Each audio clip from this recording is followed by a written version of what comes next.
Listen, tomorrow morning, history gets made. Not next month, not next year, tomorrow. Okay, we get it. SpaceX is expected to be trading around 135 a share at $1.88 trillion.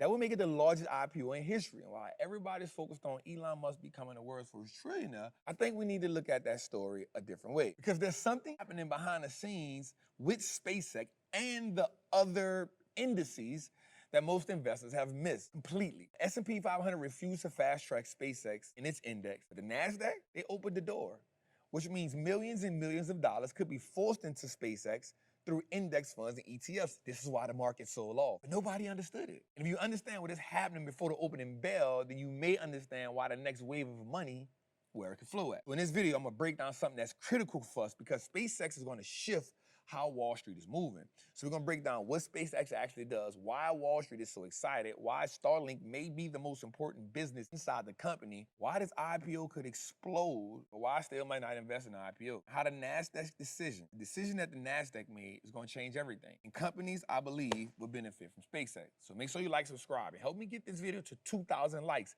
This one is gonna change the game. Let's go.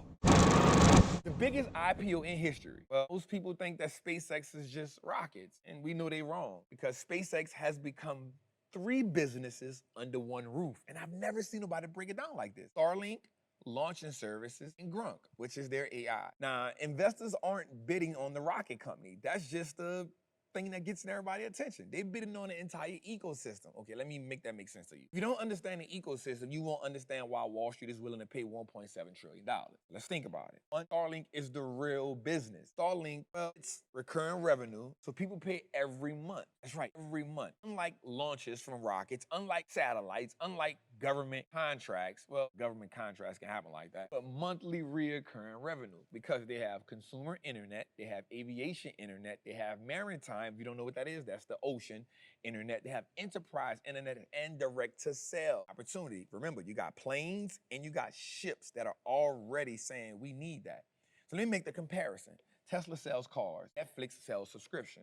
Wall Street usually pays more for subscription. That 10x is the business model. Starlink looks like it's giant global subscription business. This is why they have the big valuation. Nobody broke that down to us, y'all. But I got us. So most people think that they're buying rockets. They're actually buying a space internet company.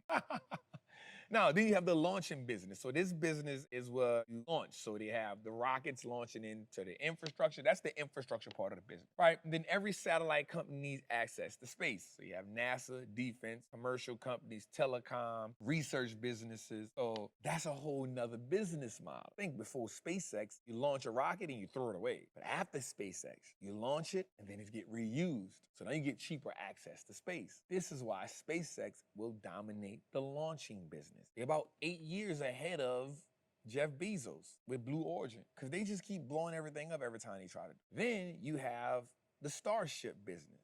Now, this is where emotion really changes with this company. Starship isn't the business. Starship is the option. Starship is the dream. It's the moon, it's the Mars, it's space manufacturing, it's massive satellite development, it's deep space missions. That's the idea. Investors aren't paying what Starship is today. They're paying for what Starship may be tomorrow. This is where trillion-dollar narratives are born. And Elon is the greatest at selling this story. And then you have the AI component and Grunk. Now think about it. Goldman Sachs came in and said that, hey, this revenue from AI could be 100 times more by 2030. 100 times more. This is where the story gets crazy. Because SpaceX isn't just about space and internet. Now it's space, internet, and artificial intelligence. This is the part of the business that investors were scared of because everybody said like the AI business is holding it down. Everything is on what? The rockets, and everything is on Starlink. Well, it's changed the game. Now you got satellites, communication, defense, and autonomous systems. Now investors are buying multiple future trends in one stock.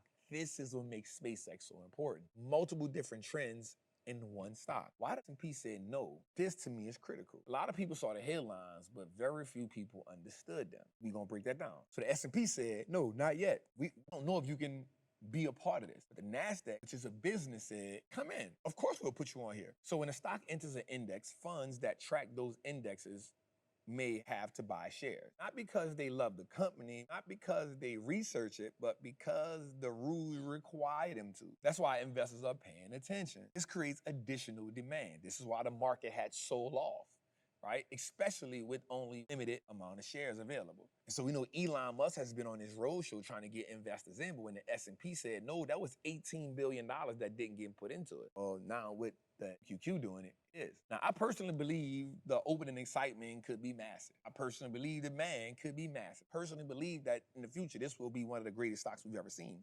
But I also believe hype creates opportunity risk. So I'm not chasing the opening bell. I'm watching, I'm studying. I'm letting Wall Street fight over the first set of shares. Because sometimes the best opportunity is waiting on the excitement. Also, ETI, which is a broader index, they also have access. Now, they doing it in 5 days. So the Nasdaq is doing it in 15 days. They're doing it in 5. And the biggest lesson is in SpaceX. The biggest lesson standing, where the money coming from? Space, defense, satellite communications, artificial intelligence, infrastructure. Those are the themes that aren't ending tomorrow. They're just now getting started. And whether you buy SpaceX or not, you need to understand the ecosystem being built around it. But you need to understand this as well. The next decade of wealth may come from companies helping build the future, not just the company itself building the headlines. But if you want to get exposure to it, yes, we can invest in NASA ETF. Yes, we can invest in US ETF, but also just know QQQ is going to have it, ETI is going to have it, and any of those will have it. Why? In 5 trading days, it'll be a part of ETI. In 15 trading days, it'll be a part of QQQ. They get access to it. Why? They get paid for it. That's right. These indexes are companies. The S&P 100 is a company. Nasdaq is a company. VTI, those are companies that get paid to have those companies inside of the index. These companies bent their rules. So SpaceX said, okay, if you're not going to let me on the S&P 500, QQ will, Nasdaq will. And they bent their rules to do it. Now, I'm not mad because you want to be the one that has access to this phenomenal stock. And so this is why we saw the market shifting so many different ways, because investors wanted to make sure they got that.